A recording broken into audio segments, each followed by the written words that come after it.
મેં કીધું એ કૃષ્ણ પરમાત્મા કાક કરો ને, આ કેમ મળતો નથી, થાકી જાઉં છું. અને મેં કીધું એમ જ્યારે જ્યારે પાંડવોને જે સ્થળે જે પ્રસંગની અંદર જ્યાં જ્યારે ભીડ પડી છે, મુશ્કેલી આવી છે, ત્યારે કૃષ્ણ પરમાત્માએ જ એને સાથ આપ્યો. તો કે આ નહીં મારાથી મળે, આનું મને કઈક ઉપાય બતાવો. ત્યારે કૃષ્ણ પરમાત્માએ કીધું કે ભીમ, તું કદાચ ગમે એટલા દી આને યુદ્ધ કરીશ ને, એ મરવાનો નથી. તો કે આનું મૃત્યુ કેમ છે તમે કહો. તો કે આનું મૃત્યુ ત્યારે થાય છે કે જ્યારે તેના શરીરના 2 ટુકડા થાય.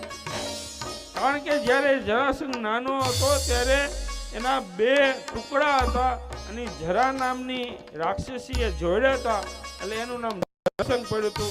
એનું શરીર ત્યારે જ મૃત્યુ પામે જ્યારે આખા શરીરના 2 ભાગ થાય.